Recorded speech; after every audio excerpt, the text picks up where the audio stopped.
নমস্কার, আগমনীর ক্লাসরুমে আপনাদের স্বাগত জানাই। আজকের ক্লাসরুমের বিষয় হলো সন্ধান। না, সন্ধান মানে কোনো অনুসন্ধান নয়, সন্ধান মানে কোনো খনিজ সম্পদ খুঁজে বেড়ানো নয়, কোনো কিছু নয়। এই সন্ধান মানে হচ্ছে ফার্মেন্টেশন। ফার্মেন্টেশন হচ্ছে কি না, ফার্মেন্টেশন হচ্ছে একটা বিপাকীয় প্রক্রিয়া যেখানে কি করছে না বিভিন্ন মাইক্রোবস স্টার্চকে অ্যালকোহলে পরিণত করছে বা অ্যাসিডে পরিণত করছে। আরও একবার বলছি, বিভিন্ন মাইক্রোবস যারা কি করছে স্টার্চ জাতীয় খাবারকে বা এমনি কোনো স্টার্চ জাতীয় যৌগকে সোজা কি করছে অ্যালকোহল বা অ্যাসিডে রূপান্তরিত করছে এবং তার সাথে অবশ্যই শক্তি উৎপাদন করছে। তো এটাকে বলা হচ্ছে সন্ধান বা ফার্মেন্টেশন। তো এবার দেখি সন্ধান কয় প্রকার। সন্ধান দুটো ভাগে ভাগ করে নিতে পারি। একটা হচ্ছে বায়ুর উপস্থিতির ওপর নির্ভর করে, একটা হচ্ছে উৎপন্ন পদার্থের ওপর নির্ভর করে। অর্থাৎ একটাকে ওই প্রেজেন্স অফ এয়ার এই হিসেবে নিতে পারি, আর একটাকে হচ্ছে বাই প্রোডাক্ট এর অনুসারে নিতে পারি। তো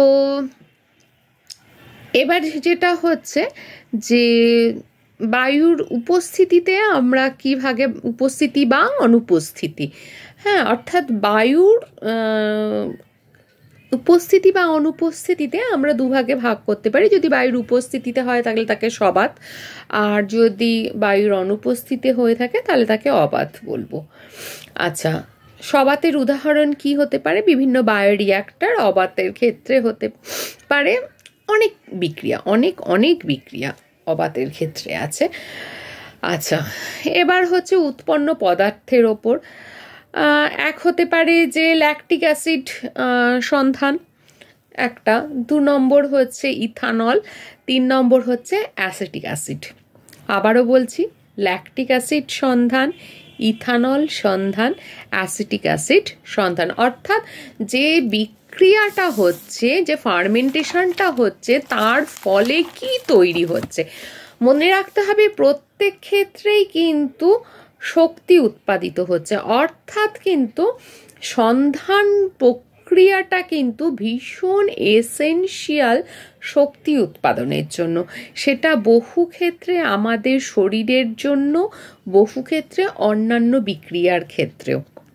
এবার হচ্ছে এর কাজ কি।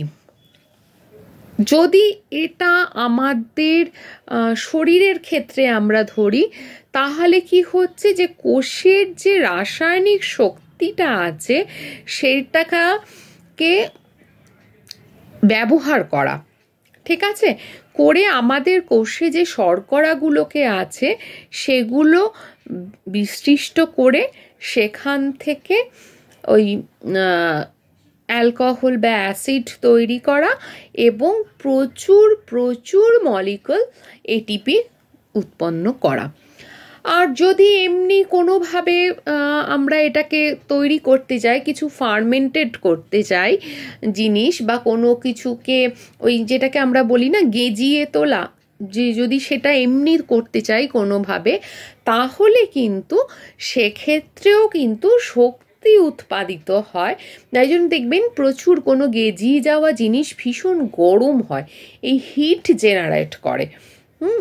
তো এবং তার সাথে অনেক কিছু উৎপন্ন তৈরি হয় যেটা আমরা আমাদের প্রয়োজনার্থে ব্যবহার করে থাকি। তো ওই হিটটাও কিন্তু আমাদের প্রচুর কাজে লাগে।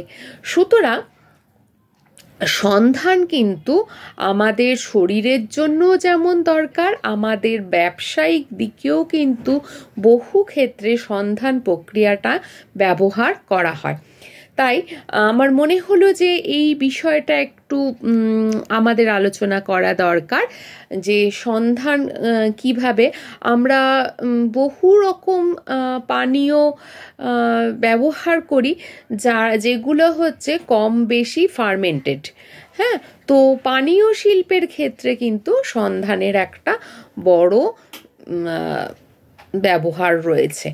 এছাড়া আমরা ধরুন যেখান থেকে জৈব গ্যাস উৎপাদিত হয় সেক্ষেত্রেও কিন্তু আমরা সন্ধান প্রক্রিয়াটিকে ব্যবহার করে থাকি। সুতরাং এই বিষয়গুলো কিন্তু আমাদের জেনে রাখা দরকার। তবে সন্ধান প্রক্রিয়া হয়ে যাওয়ার পর যে অবশিষ্ট অংশটা বা রেসিডিউটা পড়ে থাকে সেটা কিন্তু খুব ভালো সার হিসেবে ব্যবহার করা যেতে পারে। অর্থাৎ যারা আমরা জৈব পদার্থ ব্যবহার করে চাষাবাদ করতে চাই তারা কিন্তু ওগুলোকে উত্তম সার হিসেবে আমরা ব্যবহার করতে পারি। তো চলুন আজকের ক্লাসের আলোচনা এই অবধি রইল। কোথাও যদি কোনো অসুবিধা হয়ে থাকে, কোনো ইনফরমেশান কম বলে মনে হচ্ছে, তো প্লিজ কমেন্ট বক্সে জানাবেন। আর ভালো লাগলে চ্যানেলটা সাবস্ক্রাইব করে নেবেন আর শেয়ার করবেন। আর কি বলি বলুন তো? না, আর কিছু গতানুগতিক আর বলার নেই, তাই না? রোজ এক কথা বলে বলে বোর করে দিচ্ছি, সুতরাং গতানুগতিক আর কিছু বলবো না। তবে হ্যাঁ, স্কিপ করবেন না কিন্তু প্লিজ, কারণ তাহলে স্কিপ করে গেলে পর কোনো ইনফরমেশান যদি বাদ চলে যায় তখন মনে হবে যে আমি এই ইনফরমেশানটা দিইনি, তো সেটা একটা ভুল বার্তা যাবে। তাই প্লিজ স্কিপ করবেন না আর বেল আইকনটা টিপে রাখবেন নতুন ভিডিও আসলেই যাতে আপনারা টের পেয়ে যান। ঠিক আছে? ভালো থাকুন, সুস্থ থাকুন, সজাগ থাকুন আর খুব বেশি মাত্রায় সচেতন থাকুন। নমস্কার।